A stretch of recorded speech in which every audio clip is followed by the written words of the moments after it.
So here we are. This is the second edition of Sanskrit Reading Room from my side. And I'm very happy that you all have joined. And what we are planning to do is exactly that. It is for all of you who are trying to learn that skill of reading and understanding the scriptures, Bhagavad Gita, Bhagavatam, Ramayana, Puranas, and any kind of stotras. Yeah. So we know there is grammar. Yeah. Grammar, you can learn, vocabulary, you can learn endings, you can learn so many things. But ultimately, I've seen also that challenge that actually arises for many Sanskrit students is to see how it all blends together. And this is a skill that is acquired not by learning the rules, but it is a natural kind of a intuition. This is the skill that is acquired by developing that kind of inner sense and that special third eye, I can say, that when you look at the Sanskrit shloka, you don't just see words, yeah, but you see how it all is connected, and you are able to see sentences. Yeah, you're able to see logically constructed, coherent sentences and phrases, and the overall message, what the speaker is trying to say. I've seen many students, especially in our school, they were learning so many sutras, memorizing the verses, but they were struggling with that ability to tie it all together. And this tying it all together is something that comes with time. On one track, you're doing your grammar learning, okay? That we'll talk about also, because I have something to offer. On one track, you're doing patiently your grammar learning. And on the other track, what you should do from the day one, it's my opinion, because this is how I learned and I have reaped the benefits of this kind of study, is that from the day one, you should just see someone unpacking the verses, understanding them, showing you, okay, this is the verb and this is the agent and this is the object and this is how they are connected. Even though some things can be above your head, above your understanding level, just be there, because you will learn a lot. You will learn a lot. From day one, I sat in the class. We had few classes. One of them was grammar class, where we studied Sanskrit systematically. But another class was where we did exactly that. We had a verse from the Bhagavatam, and our teacher, Gopi Pranadhana Prabhu, was there, and he did exactly that. We read the verse, what each word means, how it is grammatically constructed, and how they are all tied together. And so much of it, like most of it, was above me at that point. But I still remember all those first sessions, barely knowing any grammar. So many points just stuck to my memory, just stuck to my head. And it all eventually helped me to understand and somehow imbibe that skill of how to see, Sanskrit verses, how it is all connected. Yeah, I think now it's unfrozen. Therefore, my initial desire is this. This is the kind of meetings that I really want to hold, is where we actually take the verse and we see, regardless of your level, you might be on different levels of understanding grammar, but we are all together doing the same thing, seeing how it is all connected.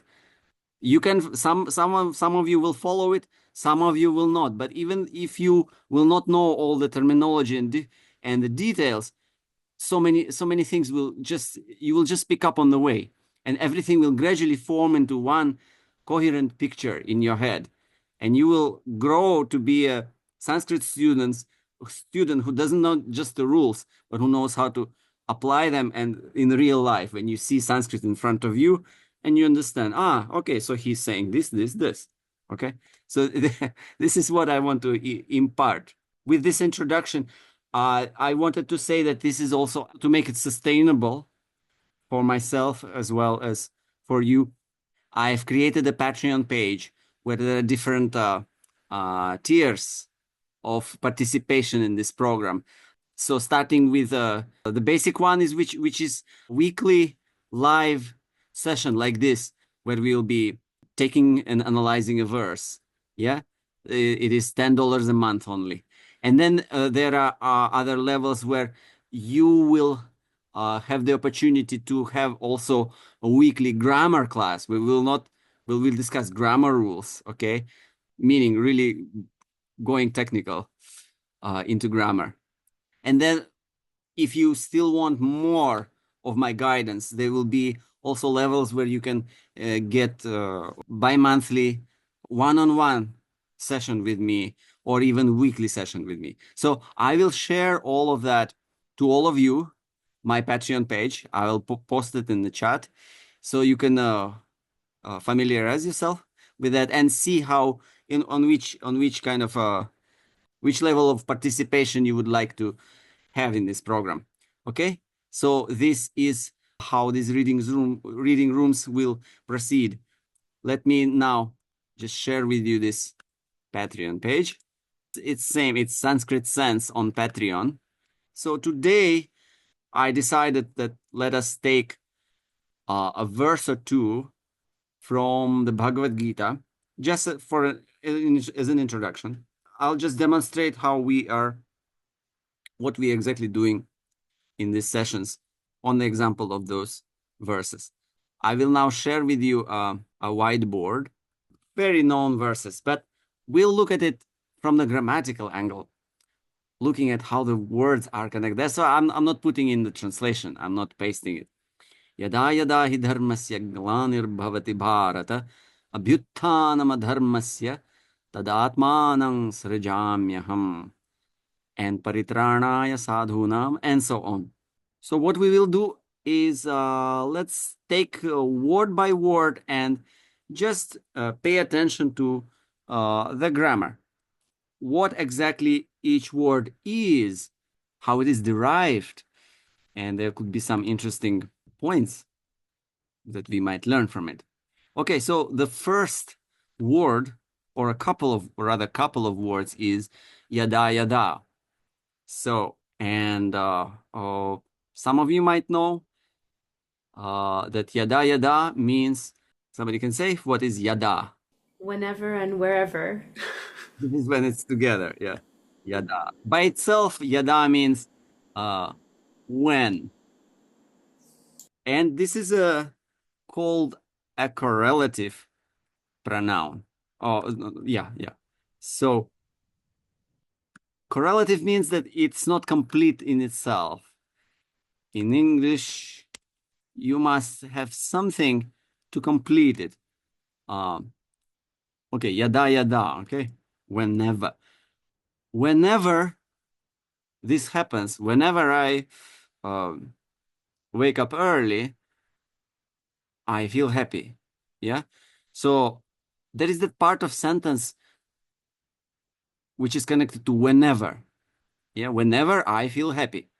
One part of sentence. I feel happy. That's another part of sentence. It completes that. So in English grammar, it's called relative and correlative. So this is relative whenever. That at those times, I feel happy. Yeah, it's kind of implied. Yeah, that is a correlative. So whenever you see any kind of words in Sanskrit that begins with this yada yada or yum yum or yo yo, you always know that there will be another part of sentence to complete it. So yada is meaning when yada is repeated together, repeated twice, it gains that distributive sense. Whenever, yada yada. Some of you might do you remember some kind of some verses where you have where this kind of pronouns are repeated in this manner? Yum yum bapi smaran bhavam. Yam yam vapi smaram bhava. And what does that mean if you can just whatever Whatever you remember, right? yeah, whatever bhava is in your mind when you give up your uh, body, that bhava you will attain. Okay, yum yum again. Yum by itself means what? Yum yum means whatever. Yeah, so you add that ever. Yeah, so is another place in the Bhagavad Gita. Krishna says, Yo yo Okay. yam yam tanum bhakta shraddhayarchitum ichchati. Whoever worships whatever form, he will attain that form. Okay. So again, the same situation, same example. So here we have yada yada. Then next word is he, and he is a simple word meaning certainly, indeed. Yeah, I have here a word called indeclinable or undeclinable. I think I should be undeclinable. So yeah, these are kind of words which don't change. Uh, Easy to translate. You can always look them up in the dictionary.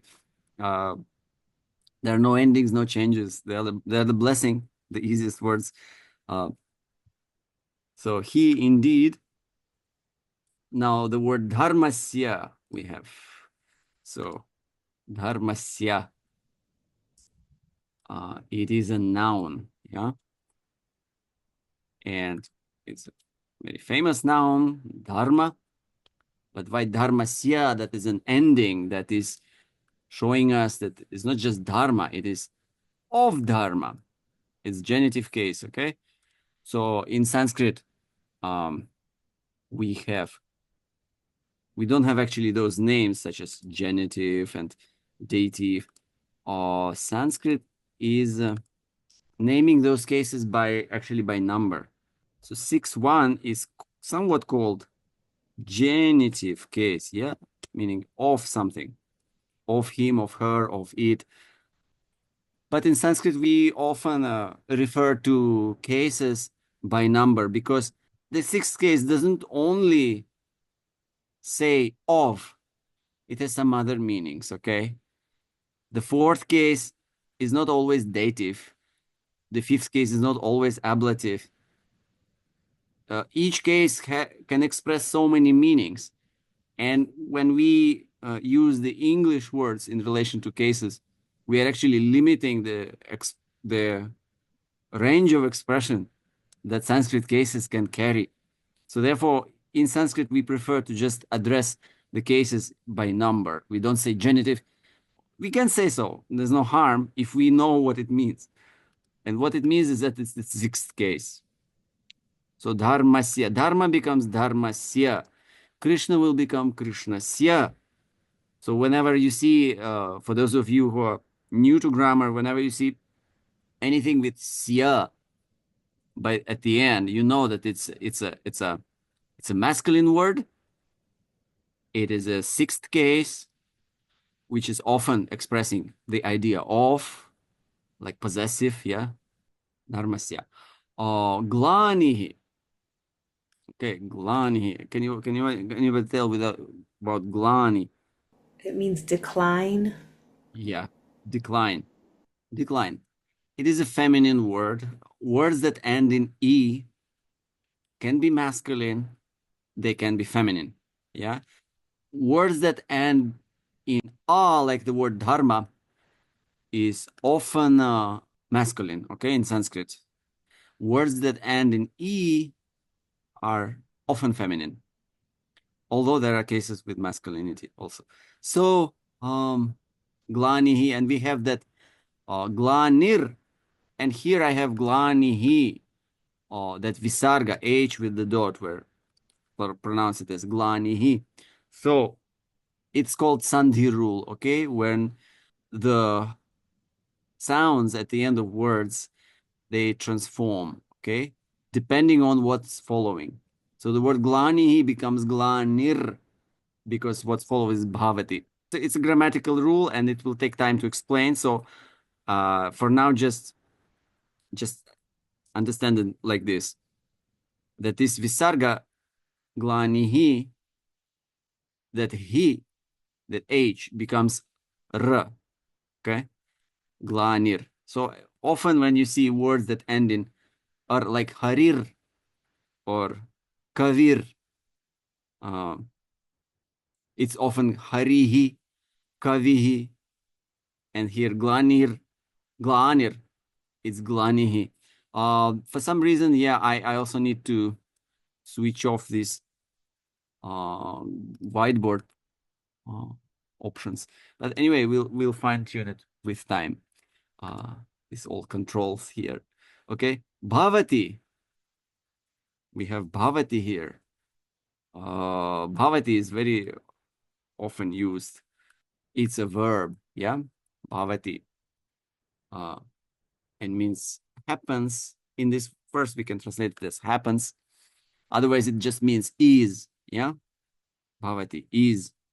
It is coming from the root bhu, bhu, to exist, to be, to exist. Here we have it. I wrote it lat.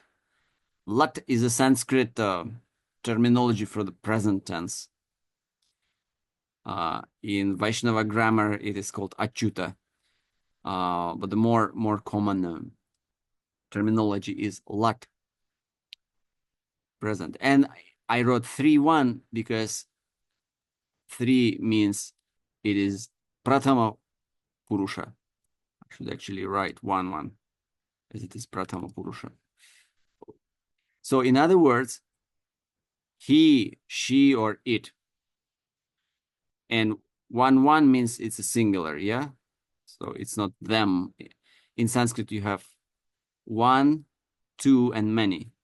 So bhavati, gacchati, kridati is all, whenever you see ati, ati, ati, it is often this. He or she or it does something. Present tense, okay? Bhavati, and then we have Bharata. Bharata is the descendant of Bharata clan, Bharata dynasty, O Bharata. And this is the Sambodhana, or what we call the vocative address. So it is the last of cases, which is number 8. Okay. So again, the word is masculine, it is singular. In other words, O Bharata. Like we have in the Maha Mantra, Hare Rama, Hare Rama, Rama Rama, Hare Hare.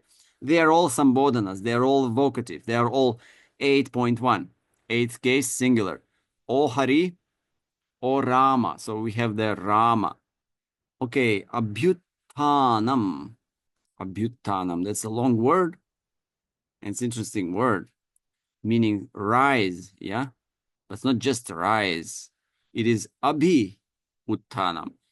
How it is formed is that we take the word Uttanam, which is rise. But if we want to express like rampant rise or too much rise of something, extreme rise of a religion, yeah, Abhi, it's a prefix. Whenever you see Abhi in Sanskrit, not whenever, but very often, it means that in all respects, yeah, Abhi Utthanam becomes Abhyuttanam. By the Sandhi rule, this E here will turn into the Y. So Abhyuttanam, rise, extreme rise. Adharmasya. So dharmasya, we had dharmasya, we have adharmasya. Of irreligion, of adharma. Very often the a in front of a noun or an adjective kind of makes it or turns it upside down. So dharma becomes adharma. Belonging to the negation of dharma, of the negation of dharma. Yeah. Whether it's belonging or not belonging, we don't know, but it's in relation to. So this 6th case, it doesn't always express possession. Okay. It just very often in Sanskrit expresses of something in the meaning of just related to. Yeah, however you take it. Kind of the word of expresses that relationship, generic relationship. So we have the word tadatmanam. Tadatmanam. So this is not one word. There are 2 words. Tadatmanam. Can anybody help me? Where do I see each word? What is each word?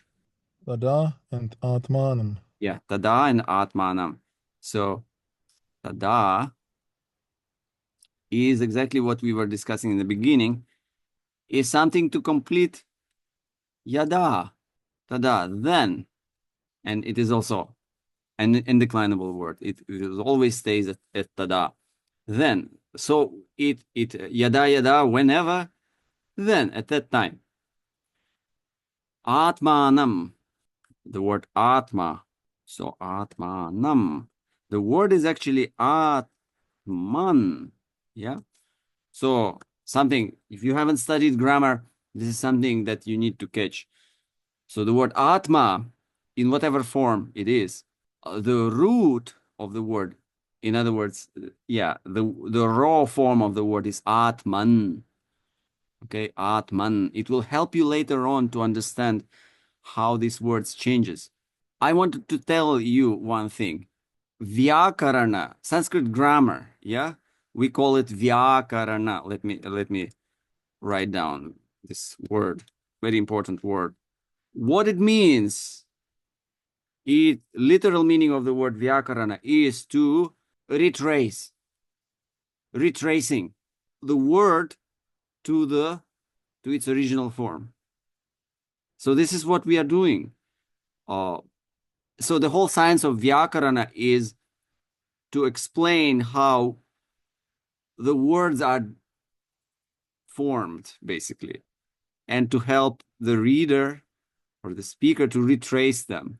So vyakri, it's coming from the word, from the verbal root, v plus a plus kri. That's for some of you who know grammar. Vyakri. Yeah, this is vyakarana. Just one point that I really wanted to share with everybody is that Sanskrit is a language, and the language is a natural phenomenon. It's not made by grammar. Languages are not made by grammar. Languages are languages. But grammar is something to help our three-dimensional mind to understand the language, to understand how the words are connected together, to explain the natural phenomenon in logical terms. Yeah. And Sanskrit grammar is amazing in that it does it so brilliantly. Sages like Panini have written amazing texts such as Ashtadhyayi. This is actually, yeah, something that you should also. Ashtadhyayi is a very ancient grammatical text, Sanskrit, which basically most of the world studies Sanskrit derived from this book. It was a sage who received the science of Sanskrit grammar from Lord Shiva, from the banging of Shiva's dindima drum. Ding, ding, ding, ding, ding. And then later on, he expanded on those sutras. Sutra is something that like a seed, yeah, knowledge in a seed form. Then you expand on it.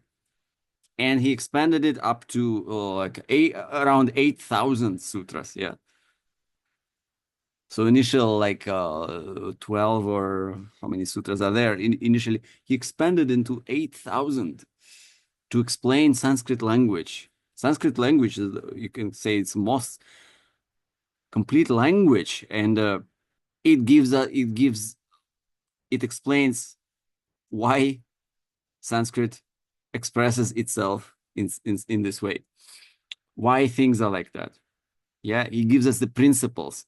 Okay, this happens to the verbs when it's in relation to these nouns, or this happened to the noun when you want to express this, then the noun's ending changes. Okay, but we should always remember that this is grammar does not make a language. Language is a language, and grammar is just trying to put it into a three-dimensional box, however it is. Yeah. And therefore, there is always some exceptions, even in Sanskrit. We say Sanskrit is a most, how to say, systematic language in the world. Yes, it is so. Look at the alphabet, perfectly arranged, phonologically arranged. I don't think any language in the world can pretend to do such systematic phonetical arrangement of the sounds, the phonemes, A, B, C, D, E. What's the principle behind this arrangement? Or any other alphabet you take. But Sanskrit very easily, it's anatomic, it's phonetical, it's just brilliance.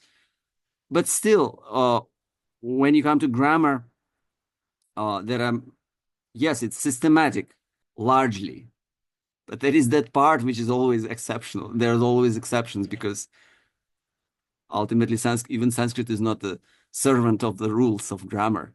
And therefore, even in the grammar, Sanskrit says this is the rule. The verb become the root of the verbal root becomes changes, but these verbal roots don't change. Okay, or this noun becomes Krishna. In the sixth case, becomes Krishnasya, and that another noun becomes, it takes on, it looks slightly different. Okay. So anyway, this is something that I really wanted to tell you at the beginning for those of you who are planning to continue.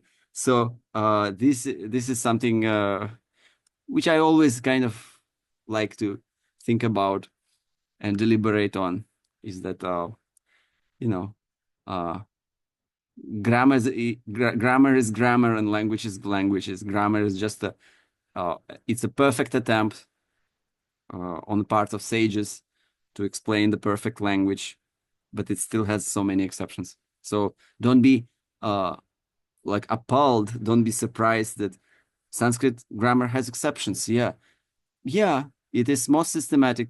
It still has exceptions because the language is uh, creation of God. It's not creation of human mind.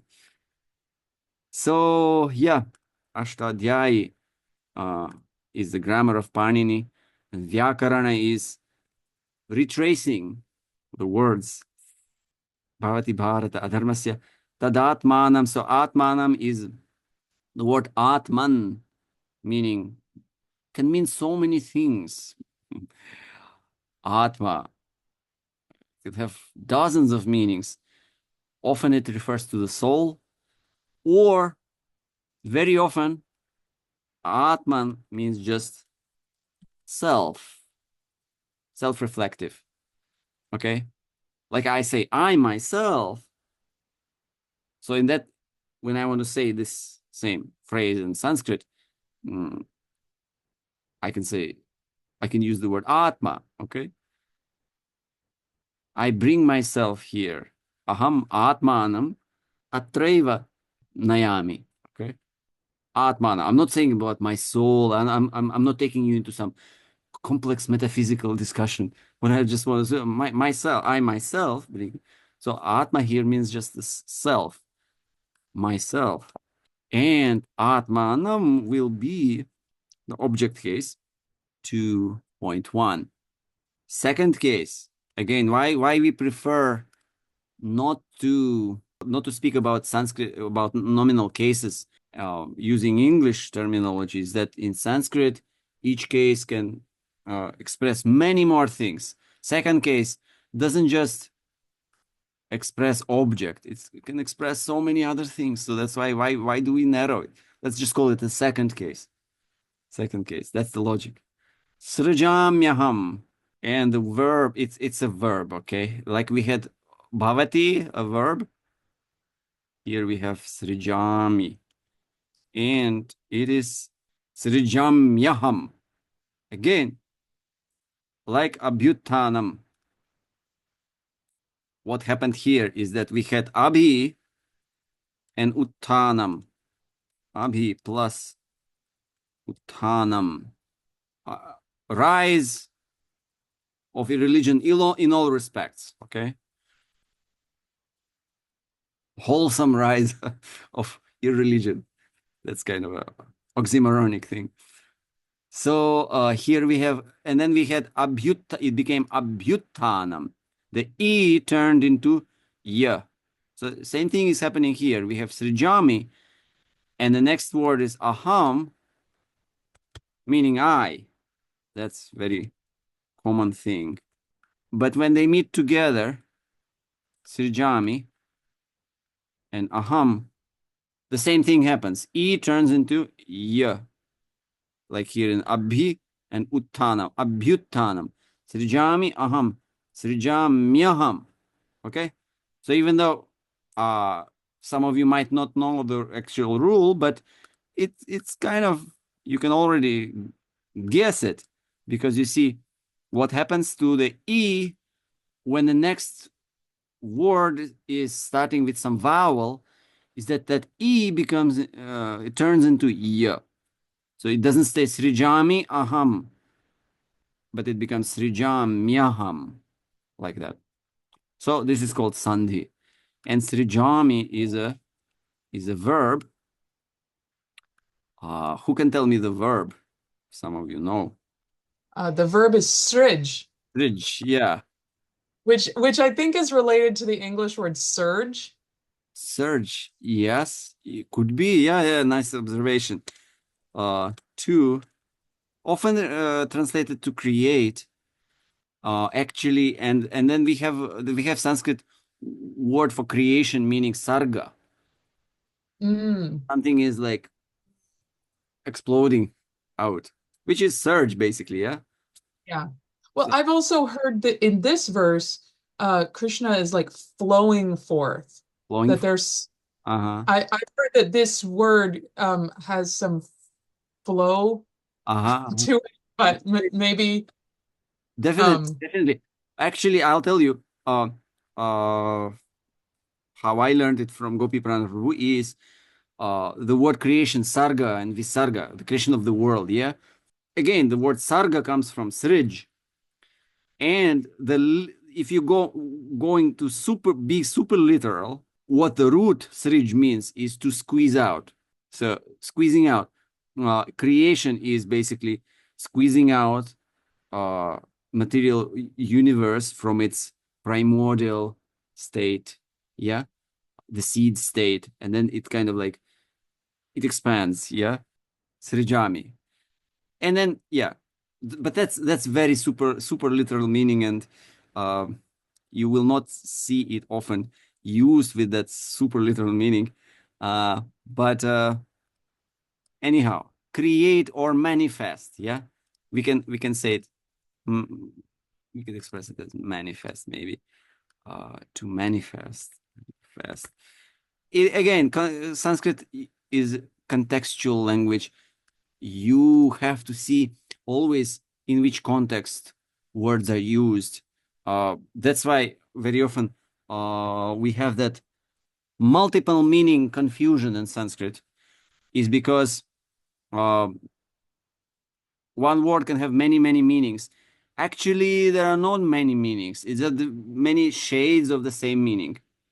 It's just you can say to squeeze out, and sometimes you can say to create. Sometimes you can translate it as manifest in different situations. But the idea is that there is the same idea. It's like the word bhu, bhavati, yeah. Here we translate it as happens, yeah. When rise of religion happens.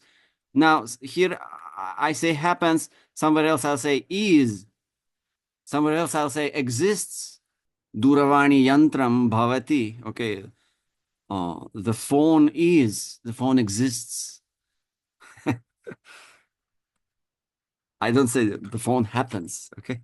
But so exists, is, happens is basically just different shade of that meaning.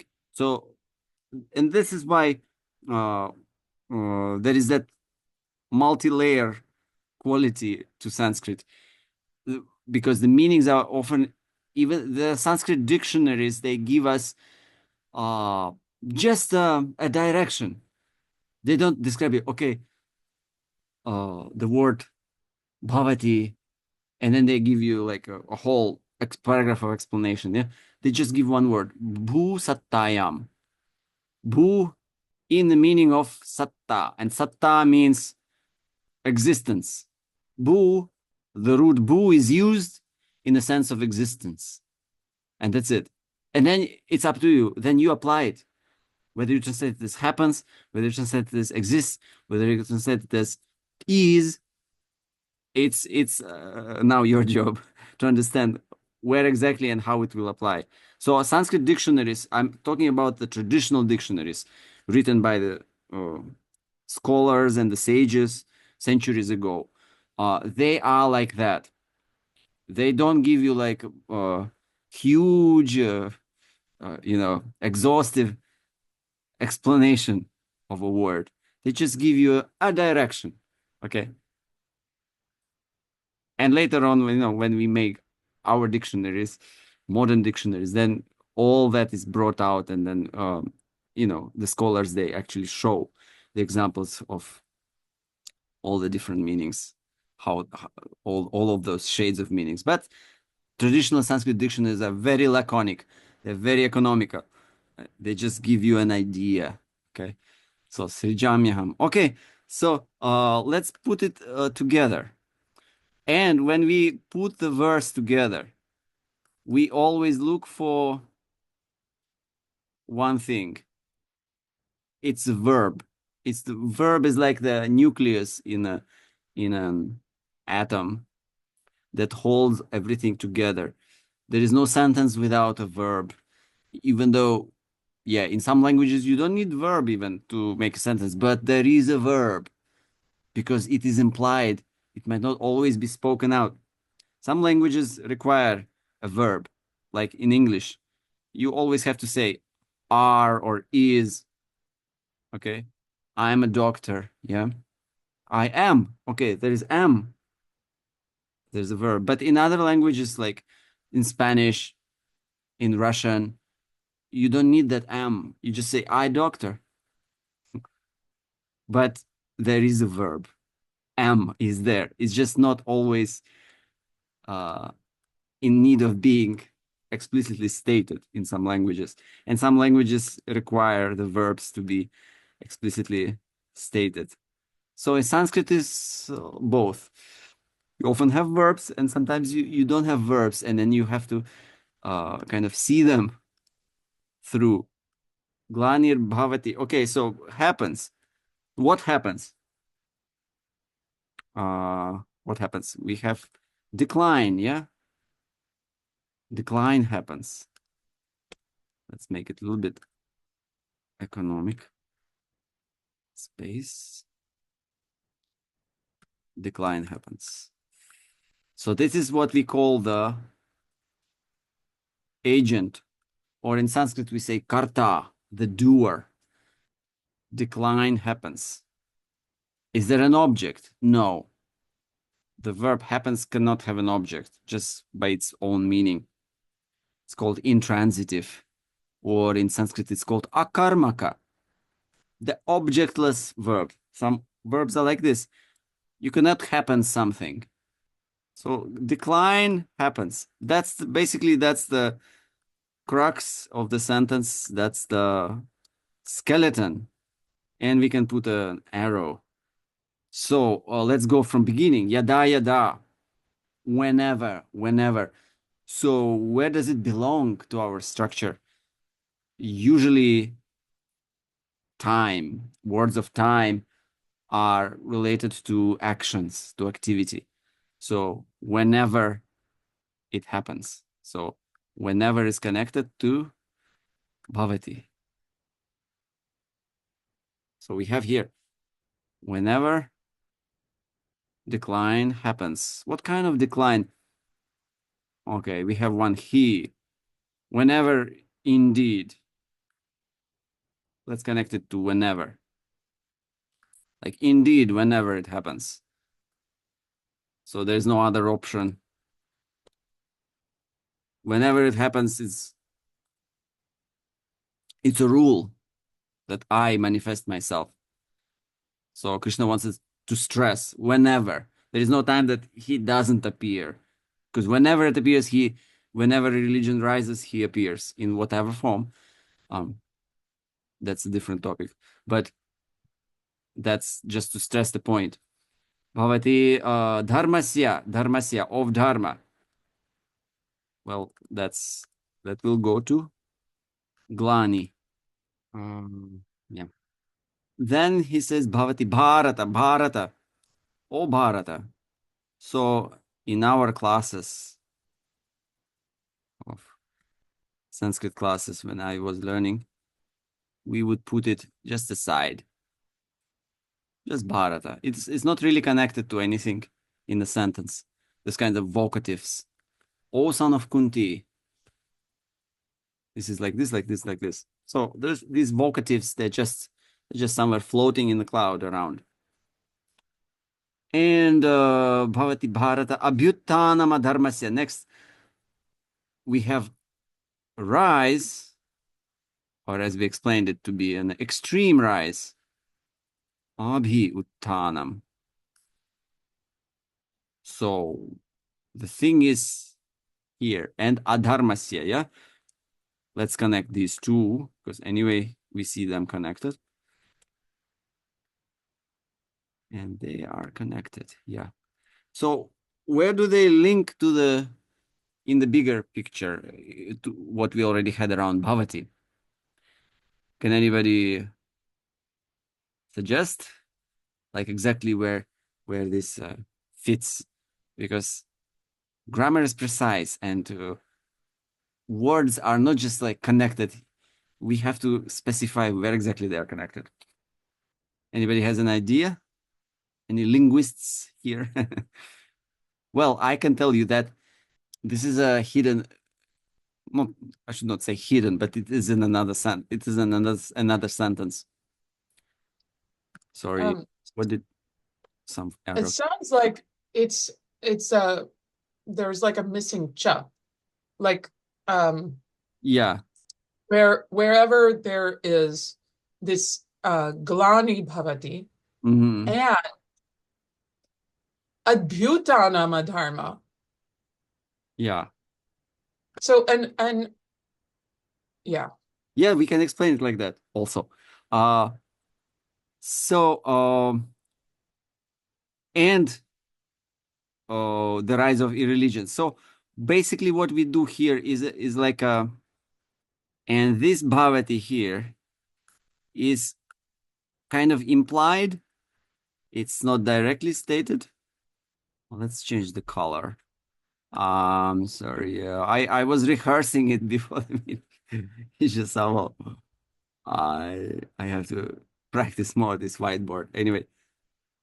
So anyway, you get the point. And whenever there is rise of irreligion, so there is a kind of like that shadow bhavati, which is kind of there in between the lines. Yeah. And would you say there's also an implied yada? Yes, yes, yes. So yada would also kind of be connected to this bhavati, the shadowy, the ghost bhavati there. Yeah. So tada, then we have a second verb, srij. So I use that root symbol to show the verbal root. So tada srijami. At that time, I manifest myself. So yada yada has another. Would allow me. Yeah, beautiful. Manifest and has an object. Yeah, here Bhavati cannot have an object because you cannot is something, but you can manifest something. You can uh, yeah, create something. So I manifest myself in this world. So, and tada, yeah, tada is connected to Srijami. So here is the map.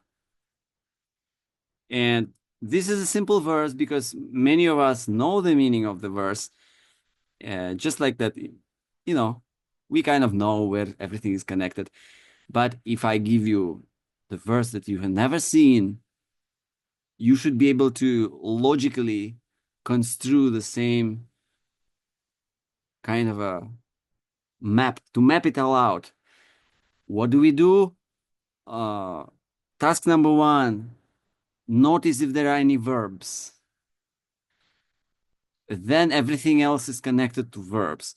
And first thing, once you have the verb, look for the agent, look for the doer, the kartas. Bhavati, by whom? By the decline. Decline happens. Or manifest. Who is manifesting? Aham, I manifest. Yeah. Then see if there are any objects. Then next thing after the subject, look at the object. Bhavati cannot have just by its meaning. Srijami can have, and we have it here. Object. And then all other words will be logically connected to each other. But we always start with verbs, and that's the secret of doing it. Always start with verbs. And then grammar happens. Then we need to know the grammar. You need to know what are the cases, what meanings the cases express. Okay. And even before that, how to recognize which case. Like, wow, how do I know that Dharmasya is the 6th case? Because, okay, I have that sya ending. Yeah. So gradually you have that grammar build up in small and steady steps in your system.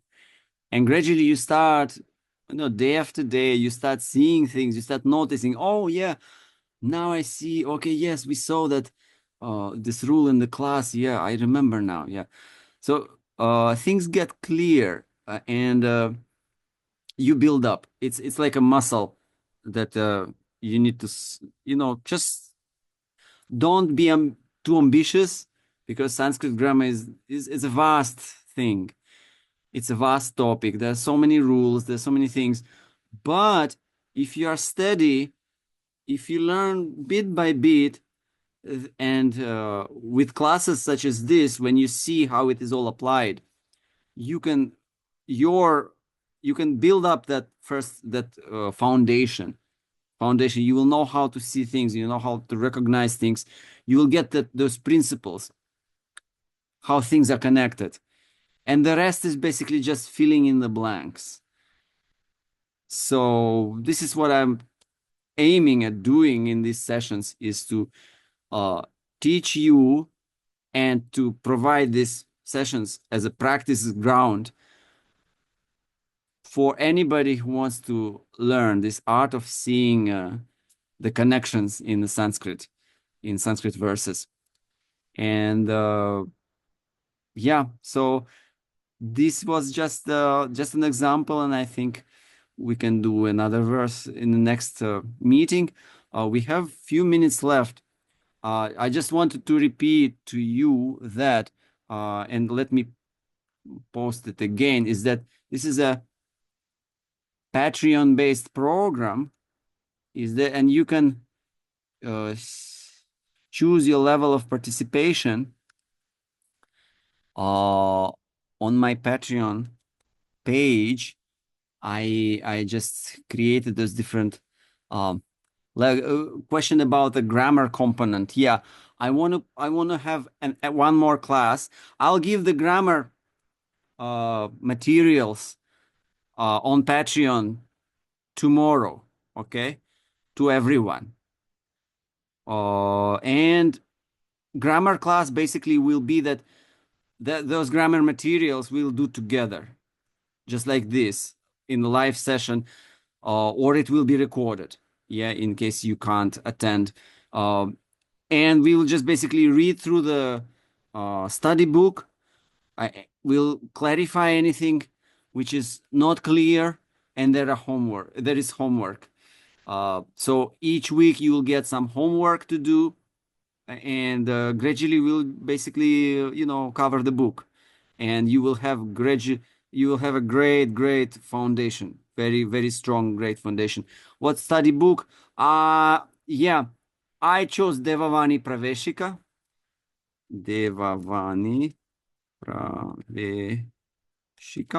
Yeah, you can purchase it. I will post a PDF of it on my Patreon page, and it will be a post which is available to everyone.